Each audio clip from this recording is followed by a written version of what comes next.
yang dikasihi Tuhan. Bagaimana keluarga Kristen bisa berdampak di tengah-tengah lingkungannya? Bagaimana keluarga Kristen bisa menjadi saluran berkat bagi lingkungannya?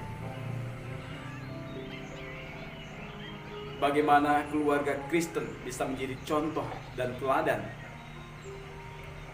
bagi orang-orang di sekitar, bagi lingkungan, dan bagi orang banyak? Hari ini firman Tuhan kembali mengingatkan kita bagaimana kita bisa menjadi keluarga Kristen yang bahagia, keluarga Kristen yang diberkati, keluarga Kristen yang serasi, keluarga Kristen yang berdampak, keluarga Kristen yang menjadi berkat bagi orang lain, dan keluarga Kristen yang mengasihi Tuhan. Bagian yang pertama yang saya mau bagikan pada kita semua, bagaimana kita bisa menjadi keluarga Kristen yang berdampak, bagaimana kita menjadi keluarga Kristen yang bisa menjadi saluran berkat bagi lingkungan kita. Bagian yang pertama, jadikanlah kasih Kristus yang adalah dasar dari keluargamu, dari rumah tangga. Sebagaimana dalam kitab Efesus pasal 5 ayat 22 sampai ayatnya yang ke-33. Di situ firman Tuhan mengajarkan kepada keluarga-keluarga Kristen bagaimana menjalani bahtera rumah tangga yang baik, bagaimana menjalani hubungan keluarga yang baik. Firman Tuhan menyapa agar kita saling mengasihi satu dengan yang lain, antara suami dan istri, orang tua dengan anak-anak, dan kita dengan sesama. Hidup saling mengasihi satu dengan yang lain. Firman Tuhan katakan, kasihilah istrimu seperti engkau mengasihi dirimu sendiri. Ketika engkau menyakiti istrimu, sama seperti engkau menyakiti dirimu sendiri. Indah bukan? Hiduplah saling mengasihi. Dan selanjutnya, saling menghormati satu dengan yang lain. Betapa indah keluarga Kristen kalau hidup saling menghormati, antara suami dan istri, orang tua dengan anak. Hidup saling menghormati satu dengan yang lain. Kita dengan sesama, hidup saling menghormati dengan yang lain, saling menghargai satu dengan yang lain. Istri menghargai suami, suami menghargai istri, orang tua menghargai anak, anak menghargai orang tua, dan begitu sebaliknya kita dengan sesama. Kita hidup saling menghargai satu dengan yang lain. Hidup saling melengkapi. Ini begitu penting di dalam keluarga Kristen.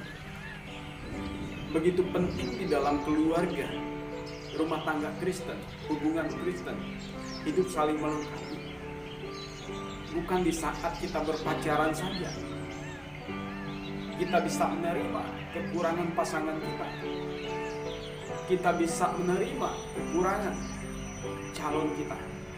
Tetapi ketika sudah berumah tangga, ketika sudah dipersatukan, kita sulit untuk saling melengkapi. Kita lebih banyak menilai, kita lebih banyak melihat kekurangan dia daripada kelebihannya. Nah, hari ini firman Tuhan mengingatkan pada kita semua untuk kita saling melengkapi. Ketika suami mempunyai banyak kelebihan, dan dialah kelebihan itu yang melengkapi kekurangan istri. Ketika istri memiliki banyak kelebihan dan suami banyak kekurangan, jadikanlah kelebihan istri itu untuk melengkapi kekurangan suami. Demikian juga orang tua terhadap anak, anak terhadap orang tua, dan kita terhadap sesama. Hidup saling melengkapi satu dengan yang lain. itulah keluarga Kristen yang bahagia. Yang selanjutnya, saudaraku yang dikasih Tuhan, hidup saling percaya. Keterbukaan itu adalah bagian yang sangat penting. Kepercayaan itu adalah sesuatu yang sangat berharga di mata suami, di mata istri, di mata anak-anak. Ketika engkau menaruh kepercayaan sepenuhnya kepada pasanganmu, dan pasanganmu menaruh kepercayaan yang sepenuhnya terhadap engkau, maka indah itu. Indah bahtera rumah tangga yang kau jalani ketika hidup saling mempercayai satu dengan yang lain. Itu bagian yang pertama. Jadikanlah kasih Kristus yang menjadi dasar di dalam bahtera rumah tangga. Bagian yang kedua, bagaimana kita bisa menjadi dampak, bagaimana kita bisa menjadi keluarga Kristen yang bisa menjadi berkat bagi orang lain, bagi lingkungan kita, bagi sesama kita. Bagian yang kedua adalah jadilah contoh dan teladan yang baik. Berilah contoh dan teladan yang baik. Baik di dalam perkataan kita, baik di dalam tingkah laku, baik di dalam kasih, baik di dalam kesetiaan, baik di dalam kesucian. Kita tidak akan pernah bisa menjadi dampak bagi orang lain. Kita tidak akan pernah bisa menjadi saluran berkat bagi orang lain, bagi lingkungan kita, bagi keluarga kita, bagi sesama kita,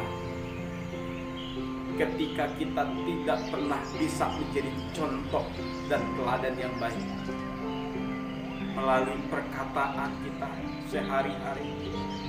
Perkataan kita penuh dengan sumpah serapah, penuh dengan caci maki, penuh dengan kata-kata yang kasar, penuh dengan kata-kata yang jorok, penuh kata-kata yang menyakiti sesama, penuh kata-kata yang keluar kutuk, bukan keluar berkat.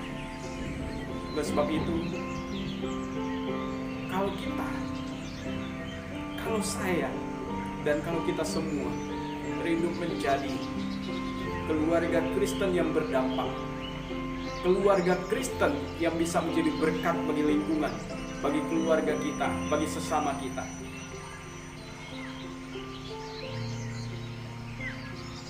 keluarkanlah kata-kata, keluarkanlah bahasa kasih, kata-kata yang lemah lembut, kata-kata yang memberkati satu dengan yang lain. Bertingkah lakulah dengan baik.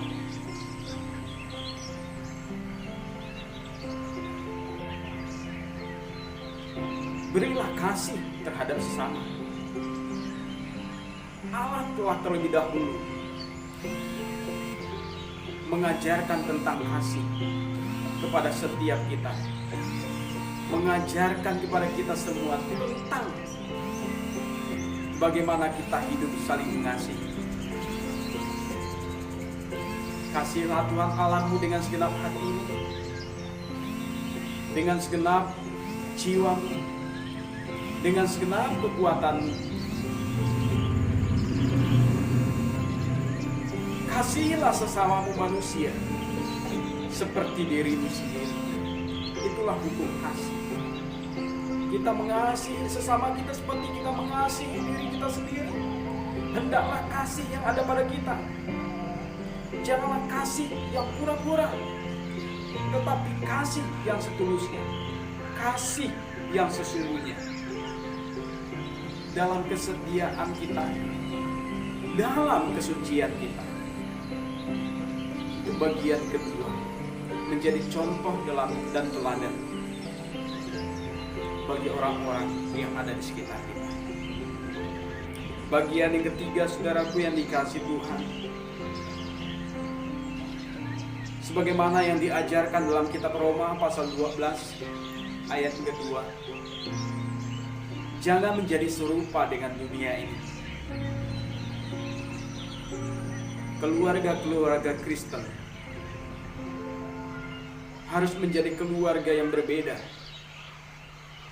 harus menjadi keluarga yang memancarkan kasih, harus menjadi keluarga yang memancarkan damai sejahtera, harus menjadi keluarga yang tidak sama dengan keluarga-keluarga yang lain. Keluarga Kristen adalah keluarga yang berbeda, yang tidak serupa dengan keluarga-keluarga yang dibentuk berdasarkan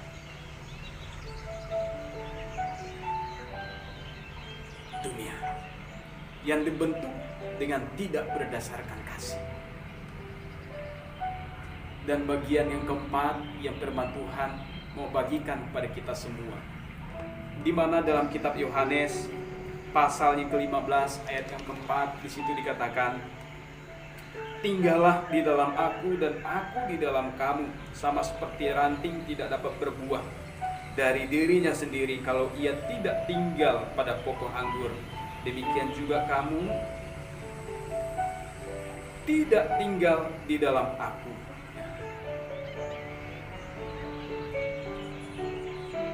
Demikian juga setiap kita, saudaraku yang dikasihi Tuhan, dan kita semua yang diberkati Tuhan. Bagian yang keempat adalah tinggallah di dalam aku, tinggallah di dalam Yesus. Hadirkanlah Yesus di dalam rumah tanggamu, di dalam keluargamu.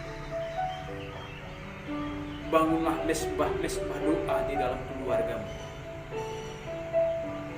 Bangunlah batra-batra doa di dalam rumah tanggamu. Aku di dalam kamu dan kamu di dalam aku, sama seperti ranting, tidak akan pernah berbuah kalau tidak tinggal pada pokok anggur itu. Nah saudaraku, 4 bagian ini